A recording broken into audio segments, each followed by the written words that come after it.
My son stood in his kitchen and told me, "I blocked your bank access for your own safety." And I actually believed him. But when I walked into his study 3 hours later, I did not just find financial spreadsheets. I found a detailed plan to sell the home I worked 35 years to keep and ship me off to a cut-rate facility. He thought he had locked me out, but he had just handed me the key to ruin him. My name is Rosalind Keene. I am 62 years old. And as I stood in front of the sleek, grey ATM in the middle of a busy shopping centre in Denver, I felt the distinct sensation of the ground dissolving beneath my sensible loafers. I had typed my PIN 3 times. I had wiped the chip on my cardigan. I had even checked the expiration date. But the screen did not care about my diligence. It simply flashed the same red box over and over again. Access denied. Contact your financial institution. It was not just my checking account. When I tried to check the balance of the modest individual retirement account I had nurtured for 30 years, the machine gave me the same cold refusal. My heart began to hammer a frantic rhythm against my ribs. I pulled my phone from my purse and dialed the customer service line, convinced it was a system-wide glitch, perhaps a server outage caused by a storm. The voice on the other end was young, professional, and devastatingly calm.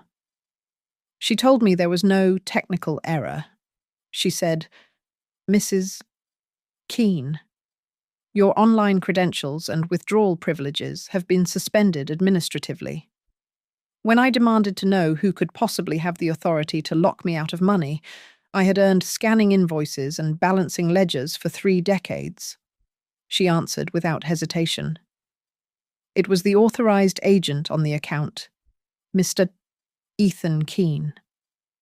The note on the file cites security concerns and fraud prevention. The mall noise around me seemed to drop into a vacuum. The image of the ATM screen blurred, replaced by the memory of last night. It was the housewarming party for Ethan and his wife, Lily.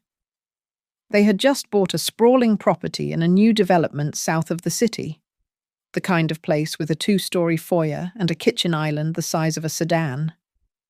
I had arrived early to help, but I ended up sitting on a folding chair squeezed into a corner between the swinging door to the pantry and a decorative shelving unit. I was not at the main table. I was not in the living room with the colleagues and the investors. I was tucked away, like a piece of furniture that did not match the aesthetic but could not be thrown out just yet. I sat there, nursing a glass of sparkling water, feeling the draft every time someone pushed through the kitchen door. That was when I saw them. Lily was standing near the wine fridge, her phone in her hand. She is an influencer, a woman who has turned her life into a curated exhibit of beige tones and luxury minimalism. She was smiling for a photo, but the moment the camera lowered, her face hardened. She leaned in close to Ethan. She thought the noise of the party covered her voice. But I have spent years listening for errors in financial audits. I hear everything. "You have to block your mum's access," she whispered, her voice low but sharp. "I don't want a single wrong click from her to ruin our financial trajectory." I heard words like trust fund and medical proxy and investment portfolio. They floated through the air like smoke. I felt a cold knot form in my stomach. I was not his mother in that conversation. I was a liability. I was a risk factor to be managed. I had pushed the thought away last night, blaming my own insecurity. But this morning, Ethan called me. His voice was tight, though he tried to layer it with a veneer of concern. He told me he had temporarily suspended my online logins. He said he did it to protect me. He said cybercriminals were targeting seniors in Denver with aggressive phishing schemes, and he could not take the risk of my account being compromised. He did not ask me. He did not explain how long it would last. He just delivered the verdict. "Mum, I blocked your access," he said. "It is safer this way." Those words replayed in my head as I stood in the bank branch 20 minutes later. I was gripping the counter so hard my knuckles were white.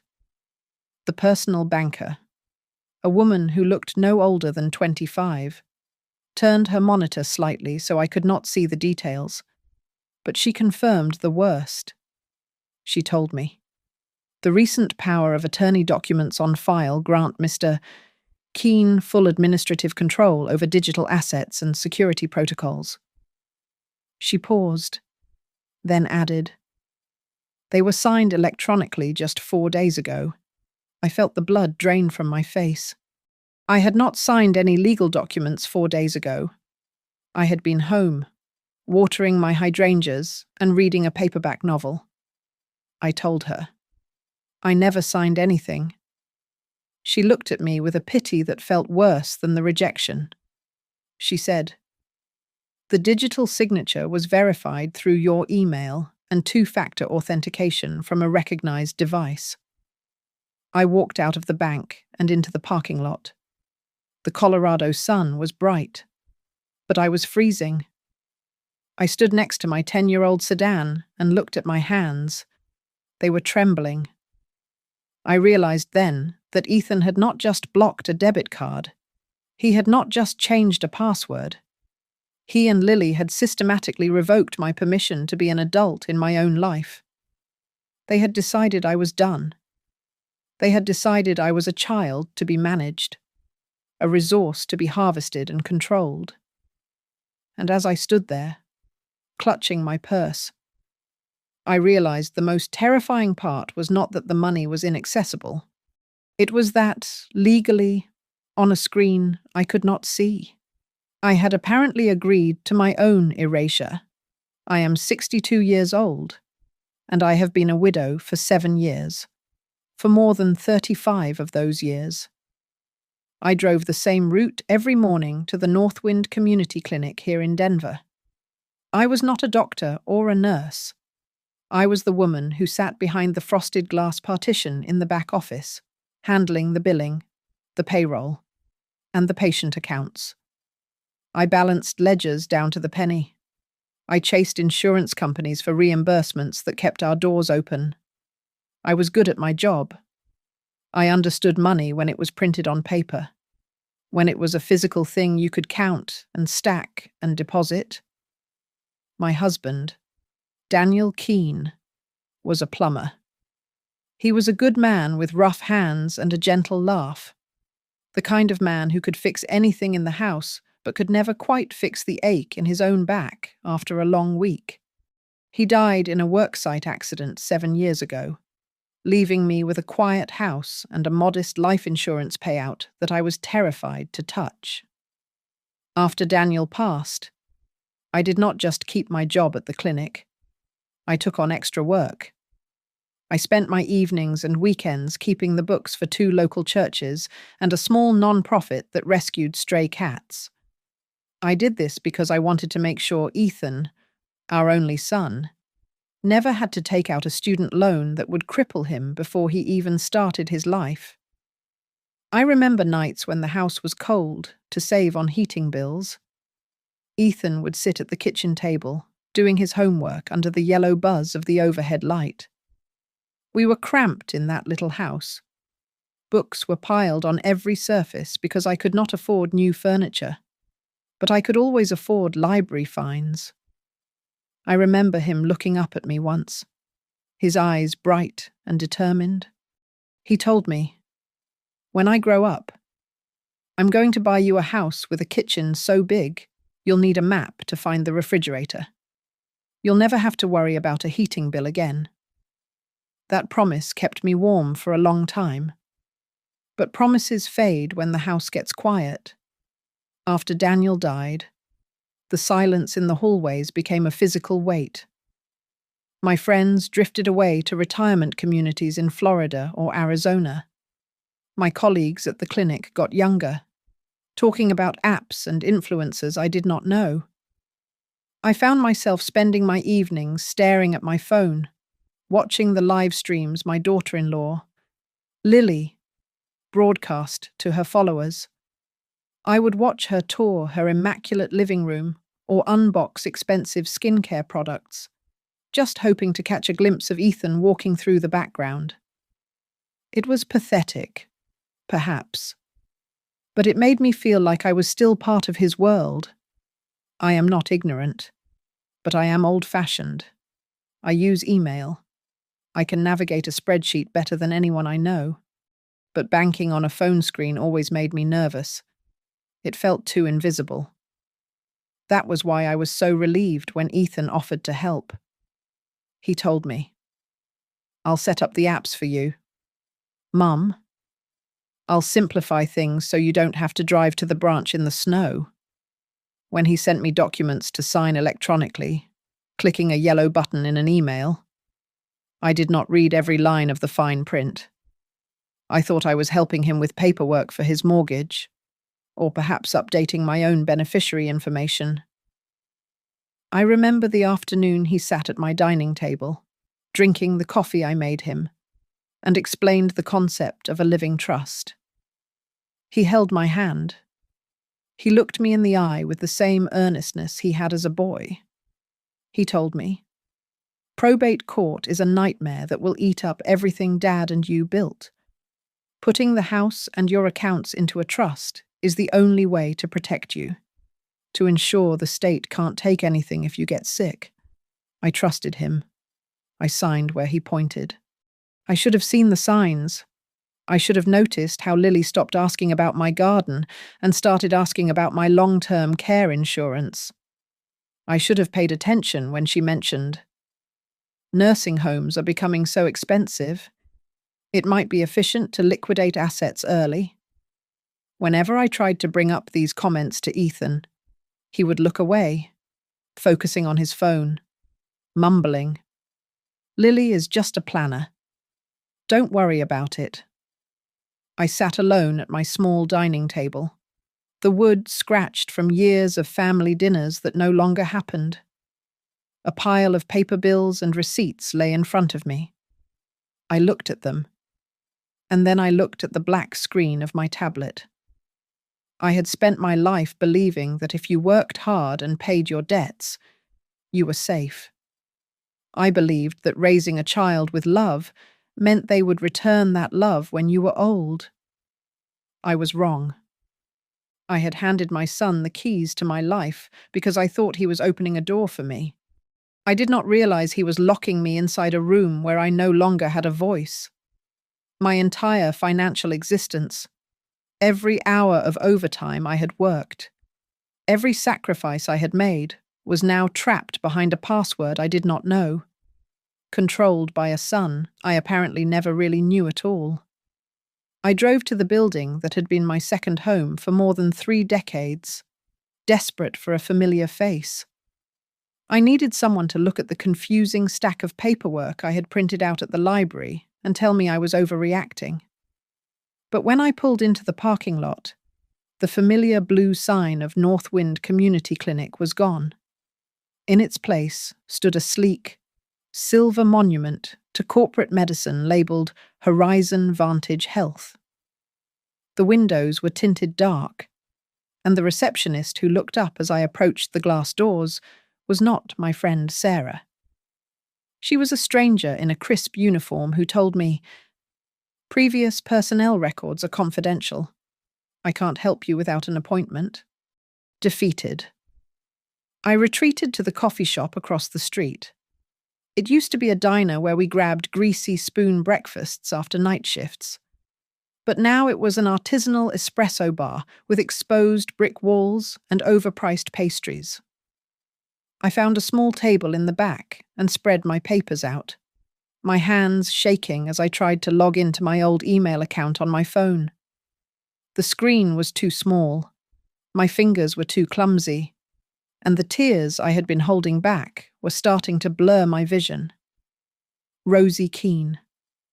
The voice was deep, warm, and pulled from a memory so distant I almost thought I imagined it. I froze. No one had called me Rosie since community college. I looked up and saw a man standing by my table. He was tall, with hair the colour of steel wool and a charcoal suit that looked simple, but fit him in a way that suggested it cost more than my car. Despite the years and the expensive clothes, the eyes were the same intelligent, kind, and currently filled with recognition. It was Julian Mercer. We had sat next to each other in Accounting 101 40 years ago. We had shared coffees and dreams of opening our own firm before he vanished one winter break without a word. He asked if he could sit, and before I could protest, he had pulled up a chair. He explained his disappearance quickly, without the drama of youth. My family went bankrupt, he said softly. I was forced to move 3 states away to work in a warehouse to support them. I never had the chance to say goodbye. He told me he eventually found his footing in the early days of financial technology. Now, he said. He was a senior advisor for a firm called Meridian Shield, specializing in data security and wealth management. I felt a flush of heat crawl up my neck. Here he was, a captain of industry. And here I was, a 62-year-old widow crying over bank statements in a coffee shop. I tried to gather my papers, to hide the evidence of my humiliation. But Julian was faster. His eyes, sharp and assessing, caught the logo of the bank and the letterhead of the trust management company on the document I was trying to slide under my purse. Is there something wrong with the accounts? Rosie? He asked. His tone was not prying. It was the professional curiosity of a man who solved problems for a living. I wanted to lie. I wanted to say it was just a tax issue, but the kindness in his face broke something inside me. The shame of the last 24 hours, the sting of Ethan's voice on the phone, the cold dismissal at the party, it all came pouring out. I told him everything. I told him how my own son had said, "I blocked your access." I told him about the electronic signatures I did not remember signing, and the feeling that I was drowning in a digital ocean I did not know how to swim in. I expected him to offer pity. I expected him to pat my hand and tell me that children can be difficult. Instead, Julian leaned back, his expression shifting from friendly to focused. The warmth remained, but it was now backed by a steely authority. He told me, "People think the digital world is invisible, but they are wrong." He explained that every click, every login, and every electronic signature leaves a metadata trail that is impossible to fully erase. He said his team at Meridian Shield could look at the logs. They could see exactly what device was used to sign those papers, where it was located, and at what time the buttons were pressed. He reached across the small table and placed his hand over mine. His skin was warm, and his grip was steady, grounding me in the present moment. He looked me dead in the eye and spoke with a quiet intensity that made the noise of the coffee shop fade away. "You do not have to do this alone this time. Rosie," he said. "They think they blocked you because they hold the passwords. But they are amateurs. They didn't cover their tracks. They just left footprints in the snow. And we are going to follow them."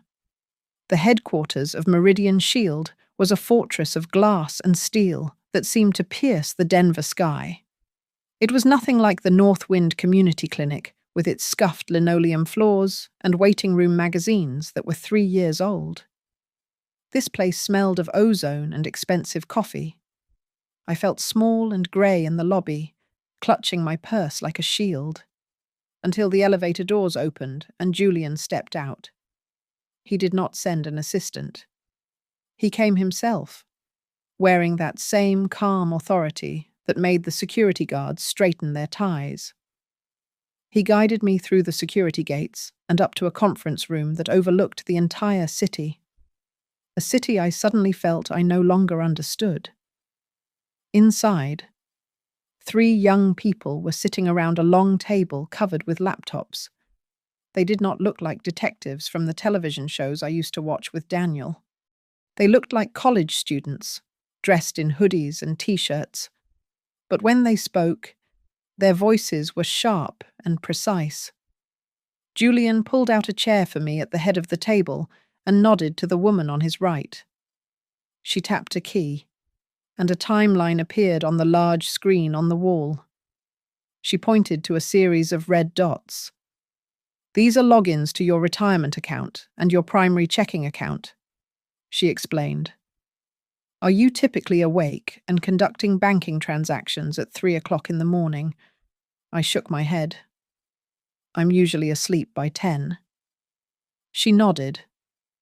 That confirms what we suspected. The IP address for every single late-night login matches the residential internet service at Ethan's house. Then came the electronic signature. A young man with glasses spoke up. "The power of attorney document was not signed on your computer or your phone, Mrs. Keene. It was executed via a secure link sent to your email. But the device that opened the link and applied the signature was an iPad Pro. I do not own a tablet. The device ID is registered to a user named Lily Keene. They had accessed my email, likely because I had left it logged in on their guest network, and they had signed my life away while I was probably washing their dishes. But the numbers and logs were just cold facts. The video was what broke my heart. The team had retrieved a security log from the bank's biometric verification system to approve a major change in security settings. The app required a facial scan. The screen changed, and suddenly, there I was. I looked tired, my hair slightly messy, a glass of champagne in my hand. I remembered that night. It was a month ago, the first time I visited their new house. Lily had been so generous, pouring me drinks, laughing, telling me I needed to relax. In the video, Lily's voice was clear. She was off camera, but her hand was holding the phone. "Mum, just look at the lens for a few seconds," she said, her voice dripping with fake sweetness. "I want to test a new filter. It'll make us look fabulous." I smiled obligingly, staring into the camera, trusting her.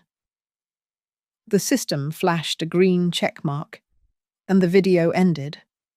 I sat in that cold conference room, feeling the blood drain from my face. She had not been taking a photo. She had been tricking me into authorizing the theft of my own identity. Julian signaled for them to show the final piece of evidence. It was a document retrieved from a shared cloud storage folder. It was titled Keene Family Financial Plan. It was a roadmap, detailed and ruthless. The timeline was set for 6 months from now. Step 1 was to transfer my home into the trust Ethan controlled. Step 2 was to sell the property. Step 3 was to relocate Rosalind to an assisted living facility in Nebraska. I saw the name of the facility. It was not the nice place near the park I had once joked about. It was a budget chain known for minimal staff and low costs. At the bottom of the page, there was a note written by Lily. It read, "Once the mother-in-law has no access and no accounts, the decisions will be faster. We need to avoid any drama that might occur in front of my camera." I stared at the words. I was not a person to her. I was a plot point that needed to be resolved so her online narrative could remain perfect. And Ethan, my son, the boy I had raised to be honest and kind, had access to this document. He had agreed to this plan. Julian placed a hand on my shoulder. The room was silent. He asked me quietly, "What do you want to do? We can sue them. We can cut them off." or we can demand your rights back." I looked at the screen, at the face of the woman who had been tricked with a glass of champagne and a lie about a filter.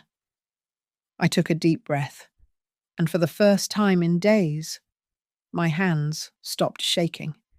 "I don't just want my access back," I told him. "I want them to understand that they are not allowed to turn me into a number on a spreadsheet. I want them to face the mother they thought they had deleted." Julian and his team moved with the precision of a military unit, but instead of weapons, they carried briefcases and legal statutes. The first step was not a confrontation, but a recovery operation. We needed to take back the keys to my own life. We went back to the bank branch where I had stood trembling just 48 hours earlier. This time, however, I did not stand in line behind the velvet rope. I walked in, flanked by Mr. Sterling, a shark of a lawyer from Meridian Shield who wore a suit that cost more than my car, and Julian, whose mere presence seemed to lower the temperature in the room. The branch manager, a man who had been unavailable to speak with me when I was just a confused old woman, suddenly found an opening in his schedule. When Mr.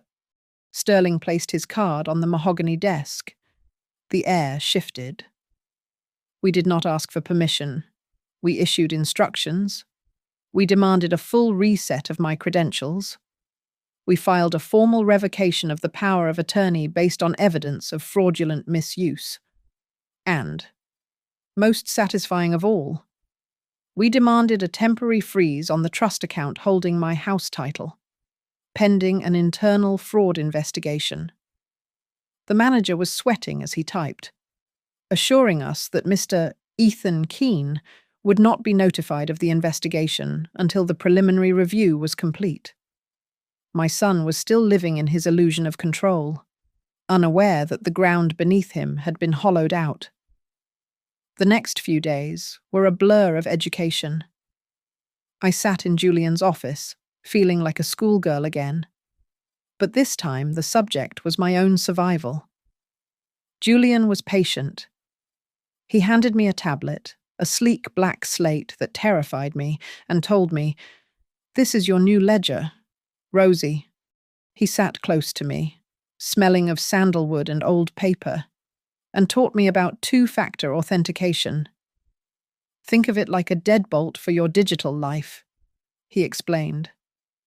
I felt foolish at first, tapping the screen with my reading glasses perched on my nose, fumbling with the codes. I made jokes about teaching an old dog new tricks to cover my embarrassment. But Julian never laughed at me. He just waited until I got it right. And when I finally logged in by myself, seeing the numbers appear on the screen without anyone's help, I felt a spark of something I had not felt in years. It was agency. I went home and did what I have done for 35 years. I opened a fresh notebook, a real one with grid lines and a sturdy cover, and I started to work.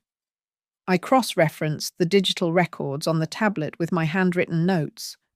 I tracked the flow of every dollar. I followed the money from my pension, from the small savings Daniel left, and from the joint accounts Ethan and Lily shared, which I now had access to verify due to the entangled trust structure. That was when I found it. Buried in the expenses of their joint account were recurring payments of $4,000 a month, labeled simply as content production fees. They were going to a company called LK Media. It sounded legitimate, perhaps marketing for Lily's influencer career. But I looked up the business registration. LK Media was a shell company registered solely to Lily, with a mailing address at a rented postal box. I sat back in my kitchen chair, the silence of the house ringing in my ears. Lily was taking money from the joint account money my son worked 60-hour weeks to earn and funneling it into a private account he likely knew nothing about. She was billing their marriage for her lifestyle, and he was paying the invoice without looking. I realized with a jolt of nausea that I was not the only one being played. Ethan thought he was the patriarch, the protector, the man making the hard decisions to secure the family future. In reality, he was just the bankroll for a woman who was planning an exit strategy. I showed the findings to Julian the next morning. He looked at the numbers, his jaw tightening. He told me, "We could strike now, but it would be better to wait." He proposed a meeting. We would invite them to a formal family consultation, supposedly to clarify the trust details because I was confused. We would let them walk in, thinking they were coming to explain things to a senile old woman. That night, I stood in front of the bathroom mirror. The face looking back at me was lined. The hair was grey, and the eyes were tired. But there was something else there, too. A hardness. I washed my face and looked at my reflection. They thought they could control me with an app. They thought I was obsolete. But as I dried my hands, I made a promise to the woman in the mirror. If they can learn to control a mother with a swipe of a finger, I can certainly learn how to press the button that will bring their entire house of cards down. The notification from the bank must have hit Ethan's inbox just after lunch. I know this because my phone began to buzz incessantly while I was sitting in Julian's conference room, reviewing a forensic accounting of my own life. I let it ring. Once, twice, 3 times. It was a strange, intoxicating power to see his name on the screen and simply choose not to engage. When I finally answered on the 5th attempt, his voice was not the confident baritone of a corporate manager. It was high and brittle, edged with a panic I had not heard since he was a boy waking up from a nightmare. "Mum, did you change the passwords?" he demanded. He was breathless. "Did you click on a phishing link? Is someone manipulating you?" He went right back to his script, claiming he was terrified for my safety, that he had only locked me out to protect me from scammers who prey on the elderly. I listened to him spin his wheels for a moment, feeling a cold calm settle over me. I did not cry. I did not apologize. I simply asked him, "Who is supposed to protect me from being silenced by my own son?" The line went dead silent. For the first time in his life, Ethan had no answer for me. While he was grappling with my sudden defiance, his wife was busy monetizing my existence. Julian showed me Lily's latest social media post. It was a black and white photo of her holding a wrinkled hand, my hand, taken months ago without my knowledge. The caption was a long, poetic essay about the heavy emotional burden of caring for an aging parent with declining faculties. She was selling a narrative of saintly sacrifice to a sponsor who sold organic vitamins, all while actively finalizing the paperwork to ship me to a budget facility 2 states away. But the hypocrisy was the least of it.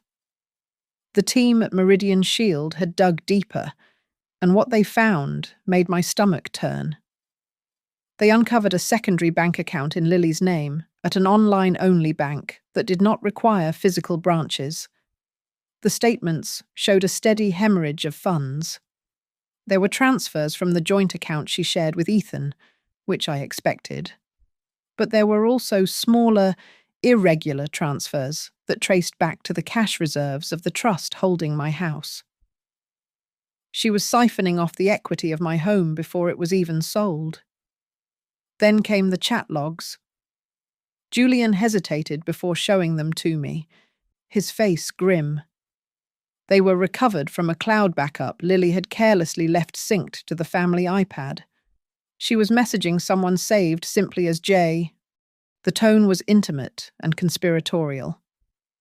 She wrote, "I just need to hold on until the house sale closes. Ethan is too soft, too sentimental. Once the assets are liquidated, I'm filing for divorce. This is my exit strategy." I stared at the screen, feeling a wave of nausea. Jay was clearly more than a business partner. My son was not just losing his mother's trust, he was being set up to lose his marriage, his home, and his financial standing, all while thinking he was the one in control. I looked at Julian and realized that saving Ethan meant I had to let him be destroyed, at least enough for him to see the truth. I learned later that evening exactly how the cracks began to form for him. Ethan had tried to talk to Lily about the bank alerts, about my strange behavior on the phone. He wanted reassurance. But Lily was distant, dodging his questions, too focused on her phone and her impending sponsorship deals. She made a mistake, though. She got careless. Ethan told me later that he overheard her on a call with a friend, laughing as she poured herself a glass of wine. She used the exact phrase he had used on me, but she twisted it into a punchline. I told him blocking his mum's access was just step one of the cleanup. She laughed, a sharp, cruel sound that echoed in the hallway where he stood. That was the moment the blinders fell off. Ethan did not confront her. He did not storm in. He felt a cold dread, the same dread I had felt at the ATM. He decided to come home early the next day, skipping his afternoon meetings. He parked his car down the street and walked to the front door, opening it silently. He stood in the foyer of the house he thought he owned, listening to the voice of the wife he thought he loved. And he heard the plan. He heard her talking to Jay, detailing the timeline for selling my house and leaving him with nothing but the debt. He stood there, a ghost in his own life, finally understanding what it meant to be deleted from the narrative. Ethan stood on the plush carpet of his hallway, the one he had bragged cost $50 a square yard, and listened to his life unravel through the crack of a door. He told me later that the house was perfectly silent, which made Lily's voice ring out like a bell. She was not speaking to him. She was speaking to the man she called Jay on speakerphone. I can only imagine the cold shock that went through my son when he heard her say, "Once the house is transferred to the trust, selling it is just one signature away. I'll move the funds to my private account immediately, and you can handle the rest of the laundering." But it was not the theft that broke him. It was the way she referred to me. She did not call me his mother. She called me that woman. She complained about how difficult it was to manage me, talking about me as if I were a piece of defective inventory that needed to be liquidated. Standing there, Ethan felt the fog of the last few months lift. He remembered the champagne flute Lily had pressed into my hand. He remembered the papers he had shoved in front of me while I was cooking dinner, telling me not to worry about the fine print. He remembered every time Lily whispered that he should not burden me with details. His hand slipped. The keys he was holding hit the floor with a sharp clatter. Inside the office, the silence was immediate. When Ethan pushed the door open, Lily had already switched masks. The cold calculator was gone, replaced instantly by a tearful, stressed wife. She launched into a speech about financial pressure, claiming she was doing this to secure their future, to save them from drowning in the mortgage of the house she had insisted they buy. She tried to touch him, to pull him back into their shared delusion, but for the first time, he flinched away. While my son was realizing he was married to a stranger, Julian and I were sealing his fate in an envelope. We drafted a formal demand letter. It was not a polite request for a chat. It was a legal cannonball. We demanded the immediate revocation of all powers of attorney, the restoration of my full access, and a mandatory in-person meeting with counsel present within 48 hours. At the same time, the team at Meridian Shield contacted the bank hosting Lily's secret account. because the funds were traced back to my trust, which was now flagged for fraud. The bank froze her assets instantly. I imagined the moment she tried to check her balance and saw the words, "Account suspended." She felt a fraction of the panic I had felt at the ATM. When the courier delivered the packet to Ethan's office the next morning, he nearly collapsed. He saw the letterhead of Meridian Shield, a firm he knew by reputation as a titan in the industry. He read the words, elder financial abuse, identity theft, and unauthorized surveillance. The narrative he had built for himself, that of the dutiful son helping his confused mother, shattered against the legal definitions of his actions. He realized that in the eyes of the law, he was not a protector. He was an accomplice. He went home and threw the letter on the kitchen island. He screamed at Lily, asking her how she could push things this far. But Lily did not apologize. Cornered. She lashed out. She looked at him with disdain and told him, "You are weak. Ethan, you're still just a scared little boy from a poor neighborhood who is terrified of losing his status." She weaponized his deepest insecurities, the ones I had worked 3 jobs to protect him from, and used them to justify her greed. Ethan spent that night in the guest room, staring at the ceiling. He looked at the numbers in his joint accounts, realizing how much was missing. He thought about me standing outside the bank, humiliated and locked out. He realized he had a choice.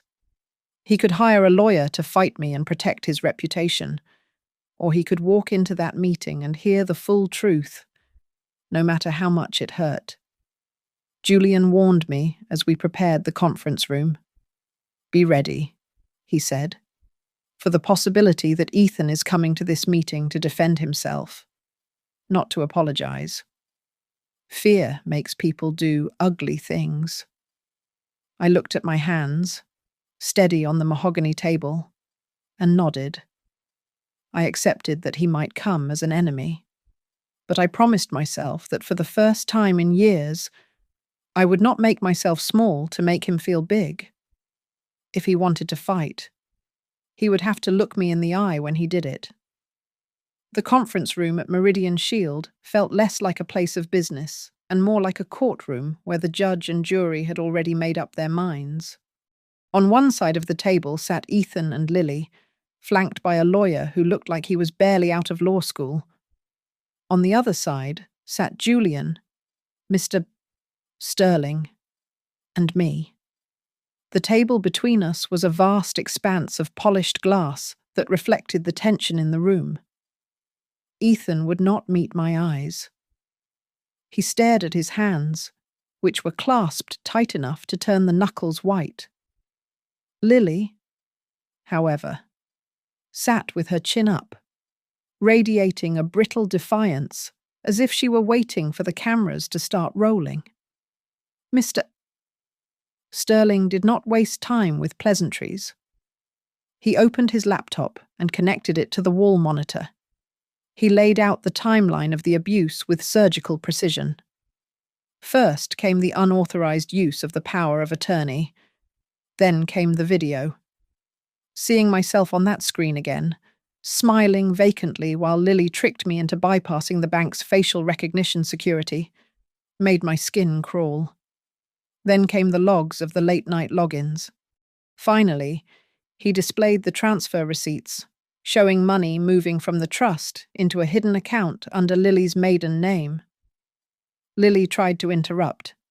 She leaned forward, her voice pitching up into that sweet, reasonable tone she used for her videos. "It's all a terrible misunderstanding," she claimed. "I was under immense stress. I was only moving the funds to safeguard them because I feared Rosie was vulnerable to online scams. I was trying to protect the family assets from her incompetence." Mr. Sterling did not argue. He simply clicked a button. The screen changed to display the chat logs retrieved from her cloud backup. Her own words, mocking me as a burden and detailing the plan to dump me in a cheap facility to save money, appeared in high definition. She stopped talking mid-sentence. Then Julian leaned forward. He spoke softly, but his voice carried more weight than anyone else in the room. He looked directly at Ethan. Meridian Shield has just signed a comprehensive security partnership with the very bank where you are a regional manager. Ethan? He let the words hang in the air before continuing. Financial institutions are terrified of elder abuse liability. If this matter goes to court, it won't just be a family dispute. It will become a flagship compliance case. You won't just be the son who let his wife steal from his mother. You will be marked as a security risk and a liability to your employer. I watched the colour drain from my son's face. He looked from Julian to me, realizing the scale of the disaster. This was not just about a house. This was his career, his reputation, and his entire professional identity hanging by a thread. He was facing the very real possibility of being fired and blacklisted for facilitating fraud. Mr. Sterling slid a document across the table. This is a settlement agreement, he said. The terms are non-negotiable. We will not pursue criminal charges, but only if Lily relinquishes all claim to any asset involving Mrs. Keene, returns every cent of the misappropriated funds immediately, and signs a permanent non-interference clause regarding her finances. Lily slammed her hand on the table. She turned to me, her face twisted with rage, and screamed, "You are ruining my life. You're destroying your son's marriage out of spite." I looked at her, really looked at her, and realized she held no power over me anymore. I answered her with a voice that did not shake. A marriage does not need a wife who views her mother-in-law as a line item for profit optimization. Mr. Sterling had one final card to play. He pulled up a dossier on the man Lily had referred to as Jay in her messages. This man is not just a business partner, he explained. He is a disgraced marketing consultant currently under investigation for running a scam targeting small investors. The plan wasn't just to sell the house and keep the cash. They intended to leverage the property as collateral for a high-risk loan to cover his debts. If we hadn't stopped them, the house would have been foreclosed on within a year. Ethan looked at his wife as if he had never seen her before. The silence in the room was absolute. He pulled the settlement paper toward him and uncapped his pen, his hand shaking violently. As the meeting broke up, Julian touched my elbow. He guided me toward the door, leaning in to whisper, "We aren't quite done. Rosie. There is one more place you need to hear an apology. It is time for the people who underestimated you to sit in the front row and listen." 7 days later. I stood at a podium in the grand conference hall of the very bank where my son built his career. The room was filled with 300 regional managers and compliance officers, the air humming with the low murmur of corporate ambition.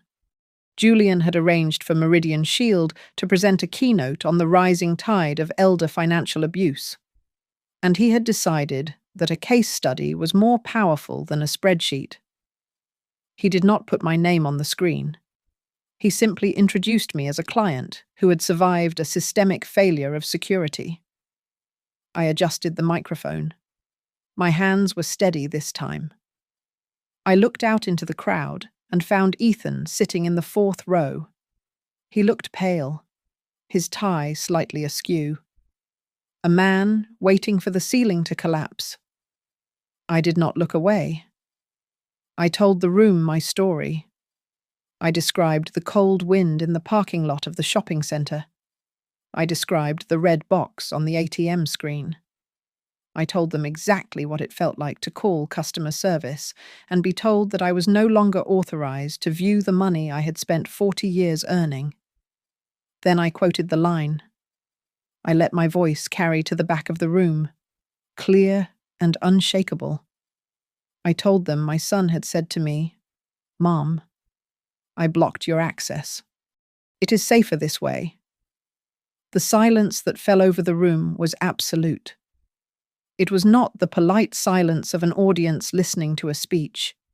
It was the heavy, uncomfortable silence of people recognizing a monster in the mirror. Beside me, Julian clicked a remote. The screen behind me filled with a diagram of the fraud. It showed how digital signatures were harvested through email links and how facial recognition was bypassed using social engineering. It showed the timeline of the trust transfer. We never mentioned Ethan by name. We did not have to. As the details of the internal bank protocols and the specific error codes appeared on the screen, heads began to turn. Whispers started. Colleagues who worked with Ethan, who knew his wife was an influencer, who knew he had just bought a house beyond his means, began to connect the dots. I watched as the man sitting next to Ethan shifted his chair a few inches away, creating a small, physical gap that screamed of social exile. Ethan stared straight ahead, his face burning with a humiliation far deeper than the one I had felt at the dinner party. He was being stripped naked in the one place where he felt most clothed in authority. Julian stepped up to the microphone to deliver the final blow. He looked out at the sea of bankers and said, "Blocking the access of a parent is not always an act of protection. Sometimes it is just the fastest way to lose your own honor." After the applause died down, which was sparse and thoughtful rather than enthusiastic, the regional director asked us to join him in a private boardroom. Ethan was there, along with the head of human resources. They did not fire him. That would have been too easy. A quick severance of ties. Instead, they offered a condition for his continued employment, because the bank was terrified of a public relations nightmare. They wanted to launch a pilot program for enhanced senior protection. They wanted Ethan to lead it, using his own family's case as the primary training material. He would have to spend every day for the next year explaining to junior associates exactly how easy it was to exploit a mother, and how to stop people like himself. I agreed to the arrangement, but I added my own clause. I told the director, "I will contribute my accounting experience to draft the new protocols, but from this day forward, any power of attorney change for a client over 60 must require in-person confirmation. No exceptions for family members." I watched Ethan sign the commitment document. He was no longer the arrogant executive. He was a man on probation in his own life. The revenge rippled out further than the bank walls. Because industry gossip travels faster than light. The story of the influencer wife who tried to liquidate her mother-in-law's assets leaked to the trade blogs. Lily lost her contract with the vitamin company by noon. Her carefully curated brand of wholesome family values collapsed under the weight of a leaked court settlement draft. I found Ethan in the hallway after the meeting. The swagger was gone. He looked like the boy who used to break things and try to hide the pieces under the rug. Only now he knew the rug was gone. He looked at me with red-rimmed eyes and asked, "Mom, how can you still stand up there in front of all those people, including my boss?" And speak without shaking, I adjusted my purse strap and looked him in the eye. Because I realized silence was the real trap. I told him. Silence was the way they truly blocked me from my life, and I was simply logging back in. That evening, Ethan came to my door alone. There was no luxury sedan in the driveway, just the old compact car he used for commuting. And he was not wearing his expensive watch. He looked like a man who had walked through a fire and lost his clothes but kept his skin. He did not ask to come in. He simply stood on the porch and handed me a thick manila envelope. Inside were 2 documents, both already signed. One was a petition to the court to dissolve the current trust structure and return the deed of my home to my sole name. The other was a copy of his filing for legal separation from Lily. He did not cry this time. He looked me in the eye and told me the truth. The ugly, unvarnished truth that had been hiding behind his excuses about cybersecurity. He admitted that he had not blocked my access because he was afraid of hackers. He had blocked me because he was ashamed. He was ashamed of our past poverty, ashamed of my simple clothes, and terrified that I would accidentally click something or say something that would shatter the glossy, affluent image Lily had constructed for them. It wasn't protection. "Mum," he said quietly. It was cowardice. I tried to edit you out of the picture because I was too weak to be proud of where I came from. I listened to him, and for the first time in my life as a mother, I did not reach out to hug him. I did not offer him tea or tell him it was going to be all right. I stood my ground. I am not interested in revenge. "Ethan," I told him clearly, "but I am done being the woman who signs papers without reading them.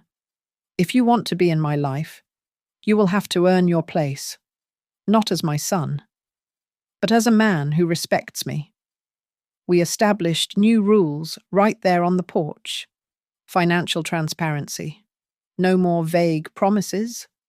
Every agreement between us from now on would be on paper, black and white, treated with the same scrutiny as a business contract. Lily tried to reach out one last time. Once her accounts were frozen and her sponsorship contracts were put on indefinite hold. She sent me a long email. It was a masterpiece of manipulation, alternating between apologies and accusations that I had let things go too far over a simple misunderstanding. I did not agonize over a reply. I wrote back one sentence. "When you decided to use another woman's life savings to fund your own vanity, you were the one who erased the line." The court approved the trust amendment 2 weeks later. The house was mine again, fully and legally. But this time, at the suggestion of my lawyer, we added a rider to the deed. Any future transfer or lien on the property would require the counter-signature of an independent fiduciary from Meridian Shield. I had built a wall around my life, and I had given the key to professionals, not family. Julian did not just help me save my house, he gave me a new direction. He asked me to join a new initiative Meridian Shield was launching called Front Row Seniors. It was a community education program designed to teach older adults how to recognize financial abuse and navigate the digital world safely. He wanted me to be the lead storyteller.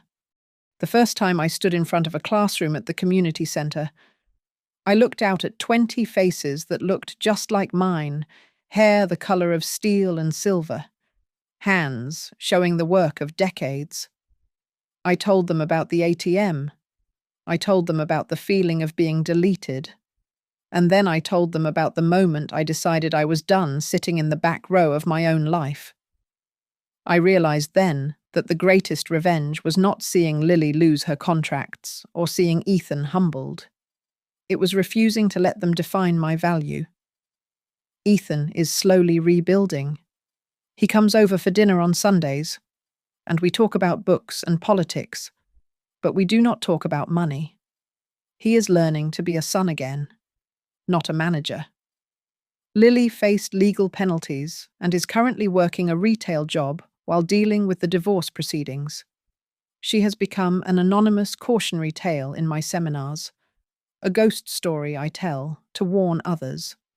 On a late afternoon in November, I walked out of my front door and locked it with my own key. The air was crisp, smelling of snow. Julian was waiting for me in his car at the curb. We were heading to the city library for another seminar. My phone buzzed in my hand. It was a notification from my banking app, asking to verify my identity for a transfer I had initiated to pay a contractor. The screen flashed the Face ID prompt. I looked at the camera, smiled, and watched the little padlock icon unlock. I pressed the button that said, Allow. I was 62 years old, and for the first time in a long time, I was completely, terrifyingly, wonderfully free. Thank you so much for listening to my story today. I would love to know where you are tuning in from, so please drop your city or state in the comments below so we can connect. If you enjoyed this story, please make sure to subscribe to Grandma's Family Diary, like this video, and hit that hype button to help this story reach even more people who might need to hear it.